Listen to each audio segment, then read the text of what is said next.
Israel launched Operation Rising Lion. Devastating impact of this Iranian ballistic missile strike. Iran continued targeting fourth day. After 5 days of attack, 224 people. In Israel, 24 people have died. বিংশ শতাব্দীর শুরুর দিকে বিশ্ব যখন প্রথম বিশ্বযুদ্ধের দ্বারপ্রান্তে দাঁড়িয়েছিল, তখনই মধ্যপ্রাচ্যকে বিভক্ত করার ষড়যন্ত্র শুরু হয়। প্রথম বিশ্বযুদ্ধে মিত্রশক্তির সহায়তায় ব্রিটেন এবং ফ্রান্স সেখানে সরাসরি প্রধান ভূমিকায় ছিল। তারা মধ্যপ্রাচ্যের জনগণকে অটোম্যান সাম্রাজ্যের বিরুদ্ধে গুটি হিসেবে ব্যবহার করছিল। তারা আরব দেশগুলোকে বছরের পর বছর ধরে চলে আসা দাসত্ব থেকে মুক্তি হবার আশা দেখিয়ে সুযোগের সদ্ব্যবহার করছিল। অন্যদিকে ইহুদিদেরকে একটি পৃথক দেশের প্রতিশ্রুতি দিয়ে তাদের অনুকূলে নিয়ে আসা হয়েছিল।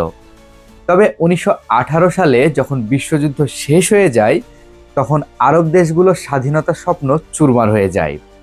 আরবরা পরাজিত হয় এবং মিত্রশক্তিরা তাদের বন্দী বানায়। আসলে মিত্রশক্তির নজর ছিল মধ্যপ্রাচ্যের তেলের দিকে। নিজেদের স্বার্থ হাসিলের জন্য তারা আরব সাম্রাজ্যকে বিভিন্ন ভাগে বিভক্ত করে ফেলে, ফলে তাদের শক্তি কমে যায়। আর এই সুযোগেই ব্রিটিশরা তাদের কলোনি স্থাপন করে ফেলে। মিত্রশক্তির দেশগুলো আরব সংস্কৃতি ও জাতিসত্তার মাঝে মারাত্মকভাবে হিংসা বিদ্বেষ ছড়িয়ে দেয়। তারা তাদের নিজেদের সুবিধার জন্য আরব মানচিত্রে এমন একটি রেখা টানে যা পুরো আরব সমাজকে একে অপরের শত্রুতে পরিণত করে। একই ধর্ম, একই সম্প্রদায়ের মানুষ একে অপরের রক্ত পিপাসু হয়ে ওঠে। মুসলিম অধ্যাসিত ফিলিস্তিনে তারা ইহুদিদের বসতি স্থাপনের জন্য ইসরায়েল রাষ্ট্র প্রতিষ্ঠা করে। ফলে ফিলিস্তিন অঞ্চল আরও আক্রমণাত্মক হয়ে ওঠে। ইসরায়েল গঠনের ফলে আরবরা একটি বিশাল ধাক্কা খায়। ফলস্বরূপ তারা ইসরায়েলের সাথে 3টি যুদ্ধ করতে বাধ্য হয়। বছরের পর বছর ধরে এখানে মানচিত্রের টানাপোড়েন চলতে থাকে। তৎকালীন সময়ে যতগুলো সংঘাত ঘটেছিল, সেগুলোই বিদেশি হস্তক্ষেপকারীদের বিদ্রোহী গোষ্ঠী ও সন্ত্রাসী সংগঠনগুলো আগুনে ঘি ঢেলেছিল। তারা পুরো আরব বিশ্বকে একটি স্থায়ী যুদ্ধের মধ্যে নিক্ষেপ করে ফেলে। মধ্যপ্রাচ্য কয়েক দশক ধরে যুদ্ধক্ষেত্র হয়ে আছে। কেন সেখানকার উত্তেজনা প্রতিদিন যুদ্ধের রূপ নিচ্ছে? মধ্যপ্রাচ্য যুদ্ধ কেন শেষ হয় না? এই বিষয়গুলো নিয়ে আমাদের আজকের ভিডিও।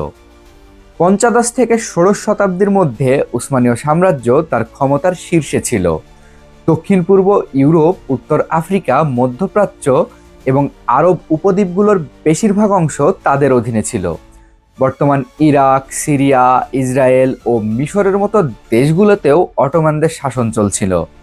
ভিন্ন ধর্ম, সংস্কৃতি, ভাষা ও ভিন্ন চিন্তাধারা থাকা সত্ত্বেও মধ্যপ্রাচ্যের মানুষ ছিল একটি ছাতার নিচে। তাদের মধ্যে একতা ছিল, ফলে অটোমানরা বহু শতাব্দী ধরে মধ্যপ্রাচ্য শাসন করতে পেরেছিল। একই সঙ্গে 18 শতকের পর ব্রিটিশ, রাশিয়া ও ফরাসি সাম্রাজ্যের দ্রুত উত্থান ঘটছিল।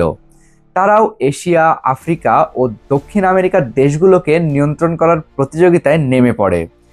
ভারতীয় উপমহাদেশ দখলের পর ব্রিটিশরা আরব দেশগুলোতে তাদের সাম্রাজ্য বিস্তার করতে চেয়েছিল। তবে অটোমানদের শাসন অবস্থায় মধ্যপ্রাচ্য দখল করা তাদের কাছে স্বপ্নের মতো ছিল। ভারতীয় উপমহাদেশে ক্ষমতা গ্রহণের পাশাপাশি ব্রিটেন ও ফ্রান্স এশিয়া ও আফ্রিকায় তাদের উপনিবেশকে ইউরোপের সঙ্গে যুক্ত করতে চেয়েছিল, যাতে সেখানে তাদের যাওয়া আসা এবং শাসন করা সহজ হয়। তবে অল্প দিনের মধ্যে তাদের এই দুশ্চিন্তা দূর হয়। মিশরের শাহিদ পাশার অনুমতি নিয়ে ফ্রান্স 1859 সালে ভূমধ্যসাগরকে লোহিত সাগরের সাথে সংযোগ স্থাপনের জন্য একটি খাল খনন শুরু করেন, যেটি 1869 সালে ব্যবসার উদ্দেশ্যে খুলে দেওয়া হয়। ওই খালটি মিশরের সুয়েজ শহরের মধ্যে দিয়ে প্রবাহিত হবার কারণে নাম রাখা হয় সুয়েজ খাল। এখন ইউরোপ যাবার জন্য আর আফ্রিকার চারিপাশ ঘোরার প্রয়োজন নাই। এখন ইউরোপ এবং এশিয়ার মধ্যে বাণিজ্য এবং ভ্রমণ সুয়েজ খাল নির্মাণের ফলে অনেক সহজ এবং দ্রুত হয়ে উঠেছিল। তবে ব্রিটিশরা শুধু এতেই থেমে যায় না। তারা তাদের সর্বোচ্চ শক্তি সঞ্চয় করে মধ্যপ্রাচ্য দখলের পরিকল্পনা শুরু করে। এরপর অটোমানদের ওপর একের পর এক হামলা চালিয়ে ব্রিটিশরা 1882 সালে মিশরের দখল নেয়। তারা শুধুমাত্র সুয়েজ খাল বা মিশরের দখল নিয়ে বসে থাকেনি, তারা একে একে মধ্যপ্রাচ্যের বাকি অংশগুলোতেও তাদের নিজস্ব সাম্রাজ্য প্রতিষ্ঠার চেষ্টা চালিয়ে যাচ্ছিল। ব্রিটিশরা ব্যবসার বাহানায় পৃথিবীর আরও অন্যান্য দেশে তাঁবু গেড়েছিল এবং পরবর্তীতে সেগুলো দখলও করেছিল। একই কৌশলে অটোম্যানদের শাসন চলার পরেও তারা মধ্যপ্রাচ্যে আধিপত্য বিস্তার করতে থাকে। তাদের পরিকল্পনা ছিল সুদূর প্রসারী। ব্রিটিশরা অনুমান করেছিল মধ্যপ্রাচ্যে অনেক অপরিশোধিত তেল রয়েছে যা তাদের ধনী করে তুলবে। তাদের অনুমান সঠিক বলে প্রমাণিত হয়েছিল এবং তারা 1908 সালে পারস্য বা বর্তমান ইরানে তেলের খনি আবিষ্কার করে ফেলে। অ্যাংলো পার্সিয়ান তেল কোম্পানি সেখানে প্রতিষ্ঠিত হয় এবং ব্রিটেন সমস্ত তেলের নিয়ন্ত্রণ নিয়ে নেয়। শুধু ব্রিটিশরাই না, সেখানে ফরাসিরাও তাদের আধিপত্য বিস্তার শুরু করে। উভয় দেশই তেলের দিকে নজর দিয়েছিল, যার জন্য তারা ইরানের দিকে মনোনিবেশ করেছিল। ফরাসি এবং ব্রিটিশরা পাশের দেশ ইরাকেও তেলের সন্ধান শুরু করে। অটোমানরা তাদের এই সকল আচরণে অনেক বিরক্ত হচ্ছিল, কিন্তু তারা ব্রিটিশদের বিরুদ্ধে কিছুই করতে পারছিল না। উল্টো ব্রিটিশরাই বলকান অঞ্চলের দেশগুলোকে অটোমানদের বিরুদ্ধে খেপিয়ে তোলে। ফলস্বরূপ 1912 এবং 13 সালে বলকানদের বিরুদ্ধে অটোমানদের দুটি যুদ্ধ করা লাগে।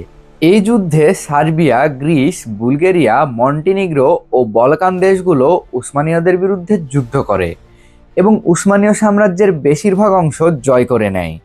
ফলে অটোমান সাম্রাজ্য অনেকটাই দুর্বল হয়ে পড়ে। এই পরাজয়ের ফলে অটোমান সাম্রাজ্য তার শেষ নিঃশ্বাস গণনা করতে বাধ্য হয়েছিল। পরের বছর উসমানীয়রা ব্রিটেন এবং ফ্রান্সের উপর প্রতিশোধ নেওয়ার একটি ভালো সুযোগ পেয়েছিল বলে মনে করা হয়। 1914 সালে প্রথম বিশ্বযুদ্ধ শুরু হলে অটোমানরা রাশিয়ার বিরুদ্ধে গিয়ে জার্মানি এবং অস্ট্রিয়ার সাথে হাত মিলায়। তাদের ধারণা ছিল যে তারা এভাবে ব্রিটেনের উপর প্রতিশোধ নেবে, কিন্তু ফলাফল ব্রিটিশদের পক্ষে যায়। এই গল্পের জন্য ব্রিটেন একজন বড় আরব নেতা হুসেইন বিন আলীকে এই প্রতিশ্রুতি দিয়েছিল যে তিনি তাদের সাথে যোগ দিয়ে যদি অটোম্যানদের বিরুদ্ধে আন্দোলন শুরু করেন তবে ব্রিটিশরা তাদের অটোম্যানদের কাছ থেকে মুক্ত করবেন এবং আরবদের পক্ষে লড়াই করবেন। ইউনাইটেড আরব নেশন গঠিত হবে যা লোহিত সাগর থেকে পারস্য উপসাগর পর্যন্ত বিস্তৃত হবে। এই চুক্তির মাধ্যমে হুসাইন বিন আলীর নেতৃত্বে 1916 সালে আরব বিদ্রোহের সূচনা হয়। এটিকে আরও শক্তিশালী করার জন্য ব্রিটেন তার একজন সেনা অফিসারকেও নিয়োগ করেছিল, যার নাম টমাস এডওয়ার্ড লরেন্স। লরেন্স এবং হুসেন বিন আলী আরব সেনাবাহিনীর সাথে একত্রে পুরো বিদ্রোহের নেতৃত্ব দিয়েছিল। এ সময় লরেন্স আরবদের যুদ্ধ কৌশল ও গরিলা যুদ্ধ শেখান। একের পর এক আক্রমণের ফলে অটোমান সাম্রাজ্য দুর্বল হয়ে পড়ে। 2 বছর স্থায়ী এই বিদ্রোহের ফলে আরবরা ব্রিটিশদের সাথে একাত্ম হয়ে অটোমানদের পরাজিত করে। তারা উসমানীয় সাম্রাজ্যের অনেক অঞ্চলের নিয়ন্ত্রণ নিয়েছিল। আরবরা ব্রিটিশদের পক্ষ নিয়েছিল এই আশায় যে তারা ব্রিটিশদের মাধ্যমে স্বাধীনতা অর্জন করবে, কিন্তু ব্রিটিশদের পরিকল্পনা ছিল ভিন্ন। তারা উসমানীয় সাম্রাজ্যের অবসান ঘটিয়ে নিজেদের সাম্রাজ্য প্রতিষ্ঠা করতে চেয়েছিল। 1916 সালে ব্রিটেন ও ফ্রান্সের মধ্যে একটি গোপন চুক্তি স্বাক্ষরিত হয়, যার উদ্দেশ্য ছিল প্রথম বিশ্বযুদ্ধের পরে ব্রিটিশরা অটোমান সাম্রাজ্যের অধীনে থাকা অঞ্চলগুলি ফ্রান্সের সাথে ভাগ করে নেবে। ব্রিটিশ পররাষ্ট্র বিষয়ক অফিসার মার্ক সায়েক্স এবং ফরাসি অফিসার ফ্রান্সিয়াস জর্জ পিকট একত্রে মিলিত হয়ে সায়েক্স পিকট চুক্তি করেন। এই চুক্তির মাধ্যমে দক্ষিণ ইসরায়েল, জর্ডান ও দক্ষিণ ইরাক, সিরিয়া ও লেবানন ব্রিটিশরা নিজেদের কাছে রাখার সিদ্ধান্ত নেয় এবং উত্তর ইরাক ও তুরস্ক ফ্রান্সকে দেওয়ার সিদ্ধান্ত নেয়। জেরুজালেমকে ধর্মীয় গুরুত্বের কারণে আন্তর্জাতিক অঞ্চল হিসেবে রাখা হয়। এই চুক্তির সময় একটি মানচিত্রও প্রস্তুত করা হয়েছিল, যাতে সেই অঞ্চলগুলি উল্লেখ করা ছিল। তৎকালীন সময়ে ব্রিটিশরা শুধু আরবদেরই স্বপ্ন দেখায়নি, তারা ইহুদিদেরও আলাদা রাষ্ট্রের আশা দেখিয়েছিল। শর্ত ছিল প্রথম বিশ্বযুদ্ধে ইহুদিরা ব্রিটিশদের সাহায্য করবে, বিনিময়ে ব্রিটেন ফিলিস্তিনে ইহুদিদের জন্য আবাসভূমির প্রতিশ্রুতি পূরণ করবে। 1917 সালে বেলফোর ডিক্লারেশনের মাধ্যমে ফিলিস্তিনে ব্রিটেন ইহুদিদের বসতি স্থাপনের কথা বলে। এসবের মাঝে প্রথম বিশ্বযুদ্ধ ভয়াবহ রূপ নিয়েছিল। ব্রিটেনকে যুদ্ধ চালিয়ে যাওয়ার জন্য প্রচুর পরিমাণে তেলের প্রয়োজন ছিল। ইরান থেকে প্রাপ্ত তেল ব্রিটেনের জন্য যথেষ্ট ছিল না। ব্রিটিশ নৌবাহিনী তাদের জাহাজগুলোকে আরও শক্তিশালী করার জন্য কয়লার পরিবর্তে তেল ব্যবহার করতে শুরু করে। প্রথম বিশ্বযুদ্ধের পর সবাই জানতো যে তেলের ওপর যার নিয়ন্ত্রণ থাকবে তারাই একবিংশ শতাব্দী শাসন করবে। সেই সময় আমেরিকা ছিল বিশ্বের বৃহত্তম তেল উৎপাদনকারী ও সরবরাহকারী। ব্রিটেনের তেল সরবরাহের 80% আমেরিকা থেকে আসতো। তখন আমেরিকার রাষ্ট্রপতি ছিল উড্রো উইলসন, যিনি ব্রিটিশদের ঔপনিবেশিক ধারণার তীব্র বিরোধী ছিলেন। এই কারণে ব্রিটেন আমেরিকাকে নির্ভরযোগ্য মনে করতে চাইছিল না। তারা যে কোনো মূল্যে আমেরিকার উপর তেল নির্ভরতা শেষ করতে চাইছিল। প্রথম বিশ্বযুদ্ধের সমাপ্তির পর যুদ্ধে বিজয়ী দেশগুলি ফ্রান্সের ভার্সাই প্রাসাদে মিলিত হয়েছিল। প্রথম বিশ্বযুদ্ধের সমাপ্তির পর যুদ্ধে বিজয়ী দেশগুলো ফ্রান্সের ভার্সাই প্রাসাদে মিলিত হয় এবং একটি শান্তি চুক্তি স্বাক্ষর করে, যা ভার্সাই চুক্তি নামে পরিচিত। ওই চুক্তির ফলে মধ্যপ্রাচ্যের সীমানা আবারও পরিবর্তন করা হয়, যেখানে অটোমান সাম্রাজ্যকে আক্ষরিক অর্থে টুকরো টুকরো করে ফরাসি ও ব্রিটিশ সাম্রাজ্যের নিয়ন্ত্রণে দেওয়া হয়। তুর্কি সরকার এতে ক্ষুব্ধ হয় এবং পরবর্তী 2 বছর ধরে মিত্রশক্তির বিরুদ্ধে লড়াই চালিয়ে যায়। অবশেষে 1923 সালে মিত্রশক্তির অধীনে থাকা দেশগুলো তুর্কি সরকারের সাথে টেবিলে বসে চুক্তি স্বাক্ষর করে এবং এই চুক্তির ফলে আধুনিক তুরস্ক জন্ম লাভ করে। আজকের মধ্যপ্রাচ্যের সীমানা এই চুক্তির ফল। এই চুক্তিতে অনেক বাস্তবতা উপেক্ষা করা হয়েছে, যেমন কুর্দিরা, যারা সেই সময়ে এই পুরো অঞ্চলে বাস করত এবং তাদের সংস্কৃতি, ভাষা সবকিছুই তুর্কি জনগণের থেকে অনেক আলাদা ছিল। কিন্তু এই পুরো অঞ্চলটি তুরস্ক, সিরিয়া, ইরান এবং ইরাকে বিভক্ত ছিল। ফলে কুর্দি জনগোষ্ঠী ওই সমস্ত দেশে সংখ্যালঘু হয়ে পড়ে। আজ পর্যন্ত কুর্দি জনগণ নিজেদের একটি পৃথক দেশের জন্য আন্দোলন চালিয়ে যাচ্ছে, তাই আজও ওই অঞ্চলগুলি বড় সংঘাতের শিকার। একইভাবে এই বিভাজনের সময় মসুল, বাগদাদ এবং বসরার মতো অটোমান সাম্রাজ্যের প্রদেশগুলি ইরাকের অন্তর্ভুক্ত ছিল, যদিও এই 3টি প্রদেশের জনসংখ্যার চিত্র খুব আলাদা ছিল। উদাহরণস্বরূপ, রাজনৈতিক ব্যক্তিরা মসুলে বাস করতেন, সুন্নি মুসলমানরা বাগদাদে বাস করতেন, শিয়া মুসলমানরা বসরায় বাস করতেন। একইভাবে কুয়েত, যা আগে ইরাকের অংশ ছিল, পরবর্তীতে কুয়েত ইরাক থেকে পৃথক হয়ে যায় এবং ভবিষ্যতে এটি ইরাক কুয়েত যুদ্ধের একটি অন্যতম বড় কারণ হয়ে ওঠে। একইভাবে লেবাননকে আলাদা করে ফরাসি নিয়ন্ত্রণে একটি স্বাধীন রাষ্ট্র করা হয়েছিল। সে সময় 80% খ্রিস্টান এবং মাত্র 20% মুসলিম লেবাননে বাস করতেন। এই বিভাজনের ফলেও ভবিষ্যতে অনেক সমস্যা তৈরি হয়েছিল। একইভাবে দামেস্ক, আলেপ্পোকে একত্রিত করা হয়েছিল এবং প্রচুর সুন্নি শিয়া খ্রিস্টানদের একত্রিত করা হয়েছিল এবং সেই দেশটি গঠিত হয়েছিল, যা আমরা আজ সিরিয়া নামে জানি। তারপর 1930 সালে তুরস্ক ফরাসি সাম্রাজ্যের উপর চাপ দিতে শুরু করে, যাতে সিরিয়ার আলেকজান্দ্রিয়া প্রদেশকে তুর্কির অধীনে অন্তর্ভুক্ত করা হয়, কারণ সেখানে অনেক তুর্কি সম্প্রদায় বাস করত। যেহেতু প্রথম বিশ্বযুদ্ধে তুরস্ক জার্মানির সাথে মিত্রতা করেছিল, তাই ফ্রান্স ভয় পেয়েছিল তুরস্ক আবার জার্মানিতে যোগ দিতে পারে এই ভেবে। সে কারণে ফ্রান্স তুরস্কের দাবিতে রাজি হয় এবং 1938 সালে সিরিয়া থেকে আলেকজান্দ্রিয়াকে আলাদা করে। তার পরের বছর 1939 সালে তুরস্ক একটি গণভোটের মাধ্যমে এই পুরো অঞ্চলটিকে তুরস্কের অন্তর্ভুক্ত করে। এই অঞ্চলটিকে আজ আন্তাকিয়া বলা হয় এবং এখান থেকে তুরস্ক এবং সিরিয়ার মধ্যে উত্তেজনা শুরু হয়, যা আজ পর্যন্ত অব্যাহত রয়েছে।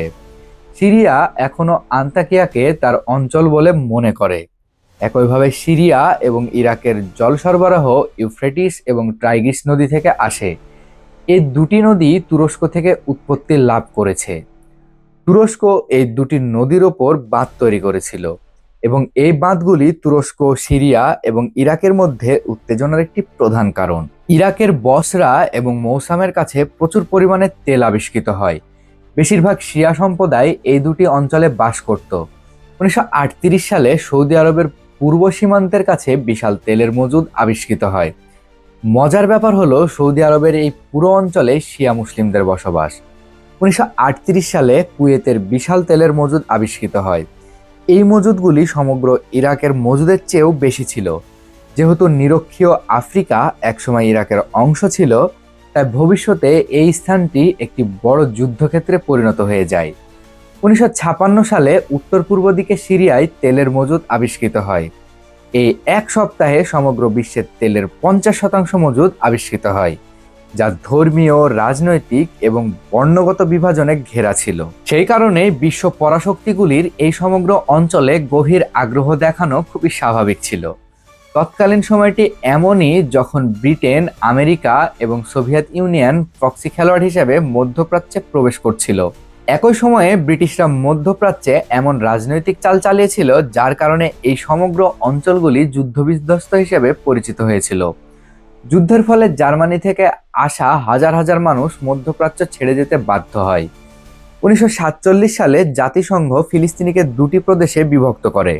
একদিকে ইহুদি রাষ্ট্র ইসরায়েল গঠিত হয়েছিল, অন্যদিকে মুসলিমদের নিয়ে ফিলিস্তিন। ইহুদিদের তুলনায় মুসলিম জনসংখ্যা বেশি থাকা সত্ত্বেও 62% এলাকা দেওয়া হয়েছিল ইহুদিদের।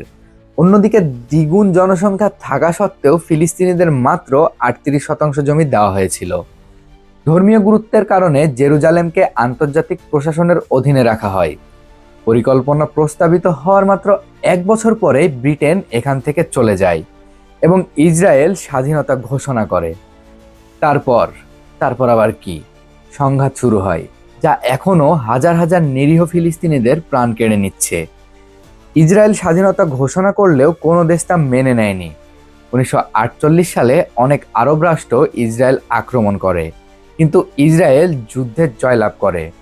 ফলস্বরূপ ইসরায়েল কেবল 62% জমি দখলই করেনি, বরং দখল করে নেয় 7 লক্ষ ফিলিস্তিনিদের আবাসভূমিও। ইসরায়েলের অত্যাচারের শিকার হয়ে ফিলিস্তিনিরা তাদের দেশ ছেড়ে লেবাননে চলে যায়। এই একটি অভিবাসন সমগ্র লেবাননের জনসংখ্যার পরিবর্তন করে দেয়। এই পরিবর্তন পরবর্তীতে 1975 থেকে 1990 সালের মধ্যে লেবাননে এক বিশাল গৃহযুদ্ধের কারণ হয়ে দাঁড়ায়। দেশভাগের কয়েক বছর পর 1954 সালে জামাল আব্দুল নাসের মিশরের রাষ্ট্রপতি হন। নাসেরের স্বপ্ন ছিল সমস্ত আরব দেশ একত্রিত হয়ে একটি আরব দেশ হয়ে উঠবে, যাতে করে তিনি ইসরায়েল সহ বিশ্বের প্রতিটি শত্রুকে পরাজিত করতে সক্ষম হবেন। কিন্তু নাসের কেবল ইসরায়েল এবং আমেরিকার বিরুদ্ধে ছিলেন না, তিনি সৌদি আরব এবং কুয়েতেরও তীব্র বিরুদ্ধে ছিলেন, কারণ তার দৃষ্টিতে এই দুটি দেশই মুসলমানদের শত্রু।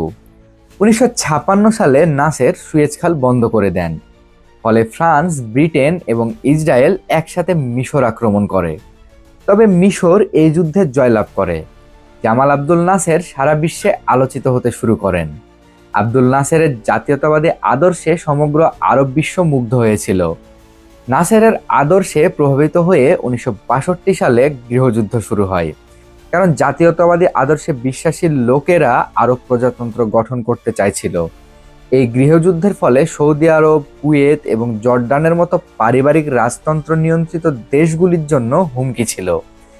এটি আরবদের জন্য একটি সংকেত, কারণ তাদের দেশেও একই মতাদর্শের একটি শক্তি ছিল যা তাদের শাসনকে হুমকির মুখে ফেলছিল। তাই এই সমস্ত দেশ আমেরিকার সাথে জাতীয়তাবাদীদের বিরুদ্ধে ইয়েমেন সরকারকে সমর্থন দিয়েছিল। অন্যদিকে আব্দুল নাসের জাতীয়তাবাদীদের মিশরীয় সৈন্য এবং অস্ত্র দিয়ে সাহায্য করতে শুরু করে। 1967 সালে যখন ইসরায়েল মিশর আক্রমণ করে এবং মিশরের সিনাই উপদ্বীপগুলো দখল করে নেয়, তখন মিশর প্রক্সি যুদ্ধে ব্যস্ত ছিল। মিশর আবারও সুয়েজ খাল বন্ধ করে দেয়, যা পরবর্তী 8 বছর ধরে বন্ধ ছিল। আব্দুল নাসের এতে খুবই হতাশ হয়ে পড়েন এবং 1970 সালে মাত্র 52 বছর বয়সে হৃদরোগে আক্রান্ত হয়ে মারা যান। এই বছরই ব্রিটেন ঘোষণা করে যে তারা এখন পারস্য উপসাগর এবং মধ্যপ্রাচ্যের দেশগুলিকে স্বাধীনতা দিচ্ছে। তার পরের বছর সংযুক্ত আরব আমিরাত এবং পারস্য উপসাগরের বাকি দেশগুলি স্বাধীন হয়। ব্রিটেন সরে যাবার পর আমেরিকা এই পুরো অঞ্চলে আগ্রহ দেখাতে শুরু করে, কারণ বিশ্বের তেল সরবরাহের 50% ছিল আরব দেশগুলোর হাতে। তাই সেখানে আমেরিকার মাথা ভরা অত্যন্ত গুরুত্বপূর্ণ বিষয় ছিল। পরবর্তী 8 বছর ধরে আরব বিশ্ব খুব কঠিন পরিস্থিতির মুখোমুখি হয়েছিল। 1976 সালে ইসরায়েলের যুদ্ধ সংঘটিত হয়, যেখানে ইসরায়েল আবারও জয়লাভ করে। মিশর ইসরায়েলকে স্বীকৃতি দেয়। এই কারণে মিশরের রাষ্ট্রপতিকে হত্যা করা হয়। একইভাবে লেবাননে ফিলিস্তিনি এবং স্থানীয়দের মধ্যে গৃহযুদ্ধ শুরু হয়ে যায়। 1990 সালের মধ্যে একদিকে মধ্যপ্রাচ্যে এই সমস্ত যুদ্ধ চলছিল, অন্যদিকে একই সময়ে ইরানে একটি বিপ্লব সংগঠিত হয়েছিল। 1979 সালে রুহুল্লাহ খামেনি ইরানের শাহের সরকারকে উৎখাত করে ইরানের নিয়ন্ত্রণ গ্রহণ করেন। 1979 সালের পর ইরান সম্পূর্ণরূপে শিয়া রাষ্ট্রে পরিণত হয়। তারা এই মতাদর্শকে অন্যান্য দেশে স্থানান্তর করতে চেয়েছিল। এটি স্পষ্টতই সৌদি আরব, ইয়েমেন, বাহরাইন এবং ইরাকের সুন্নি শাসকদের জন্য একটি বড় হুমকি। তখন সাদ্দাম হোসেন ইরাকের ক্ষমতায় এসেছিলেন। সাদ্দাম একজন সুন্নি মুসলিম ছিলেন এবং তিনি আশঙ্কা করেছিলেন যে ইরানি বিপ্লবের মতাদর্শ ইরাকে পৌঁছাতে পারে। যদি এটি ঘটে তাহলে ইরাক তার হাত থেকে সরে যাবে, কারণ ইরাকের বেশিরভাগ তেলের মজুদ শিয়া সংখ্যাগরিষ্ঠ অঞ্চলে ছিল।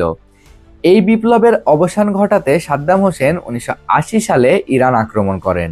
এই যুদ্ধ প্রায় 8 বছর ধরে চলে। আমেরিকা, সৌদি আরব এবং কুয়েত ইরাককে প্রচুর অর্থায়ন করতে থাকে, কিন্তু 1988 সালে ইরান ইরাক যুদ্ধ কোনো ফলাফল ছাড়াই শেষ হয়। এই যুদ্ধ ইরাককে অর্থনৈতিকভাবে অনেক ক্ষতিগ্রস্ত করে। সাদ্দাম হোসেন কুয়েতের কাছ থেকে ইরানের বিরুদ্ধে যুদ্ধের জন্য যে $65 বিলিয়ন ঋণ নিয়েছিল তা মওকুফ করার অনুরোধ করেন, কিন্তু কুয়েত তা প্রত্যাখ্যান করে। তাই সাদ্দাম হোসেন কুয়েত আক্রমণ করে কুয়েতের সমস্ত তেল মজুদের নিয়ন্ত্রণ নেয়।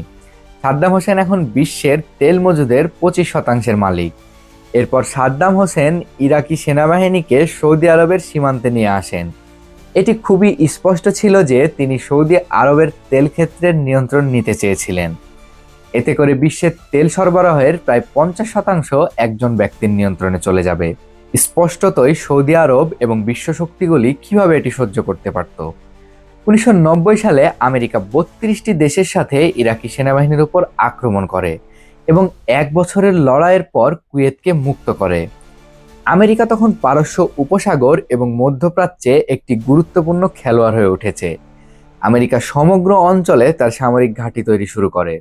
আজকের দিনে আমেরিকার 5ম বৃহত্তম বিদেশি নৌঘাঁটি বাহরাইনে রয়েছে। কাতারে সেন্টকম নামে একটি ঘাঁটি রয়েছে। এখান থেকে তারা মধ্যপ্রাচ্য এবং মধ্য এশিয়ার ওপর নজর রাখছে। আমেরিকার ক্ষেপণাস্ত্র প্রতিরক্ষা ব্যবস্থা সংযুক্ত আরব আমিরাতে স্থাপন করা হয়েছে। একইভাবে সৌদি এখন আমেরিকা থেকে অস্ত্র কেনার ক্ষেত্রে সবচেয়ে বেশি এগিয়ে আছে। যদি আমরা মধ্যপ্রাচ্যের পূর্ব দিকে আসি তাহলে আমেরিকা এবং ইরান মুখোমুখি অবস্থানে রয়েছে। ইরান এবং সৌদি আরবের সম্পর্ক অচল অবস্থায় পৌঁছেছে। তাদের মাঝে আলোচনাও শুরু হয়েছে, তবে সমাধানের জন্য এটি অনেক দীর্ঘ পথ। এখন মধ্যপ্রাচ্যের দক্ষিণ দিকে আসলে ইয়েমেনে একটি বিশাল গৃহযুদ্ধ চলছে, যেখানে সৌদি আরব, ইরান, আমেরিকা এবং রাশিয়াও জড়িত। অন্যদিকে সিরিয়া ইতিমধ্যে প্রক্সি যুদ্ধের কেন্দ্রবিন্দুতে পরিণত হয়েছে। রাশিয়া, ইরান, আমেরিকা, সৌদি আরব এবং সংযুক্ত আরব আমিরাতও তাদের বাহিনী নিয়ে সিরিয়ায় প্রবেশ করেছে। ইরাকের কথা বলতে গেলে সাদ্দাম হোসেনের পর আল কায়েদা এবং এখন আইএস এই শূন্যস্থান পূরণ করার চেষ্টা করছে, যার ফলাফল অত্যন্ত ভয়াবহ। তুরস্ক এবং সিরিয়াতেও বিদ্রোহের কারণে যে কোনো সময় যুদ্ধ শুরু হতে পারে। সব দিকের বিবেচনায় মধ্যপ্রাচ্য একটি বিশৃঙ্খলার মধ্যে রয়েছে এবং এর মূল কারণ হচ্ছে 100 বছর আগে করা সীমান্ত বিভাজন, যেখানে মানুষের মধ্যে পার্থক্যের কোনো গুরুত্ব দেওয়া হয়নি। বর্তমানে ইরাক ইসরায়েল যুদ্ধ বিশ্বকে ৩য় বিশ্বযুদ্ধের দ্বারপ্রান্তে নিয়ে যাচ্ছে কিনা সেটা এই মুহূর্তে বলা মুশকিল, তবে এর সম্ভাবনা খুব একটা কমও না। আমরা আশা করছি মধ্যপ্রাচ্য সংকট দ্রুত নিরসন হোক, আগামী বিশ্ব হোক স্বাধীন এবং শান্তির। আজ এই পর্যন্ত। ভালো থাকবেন সবাই। ধন্যবাদ।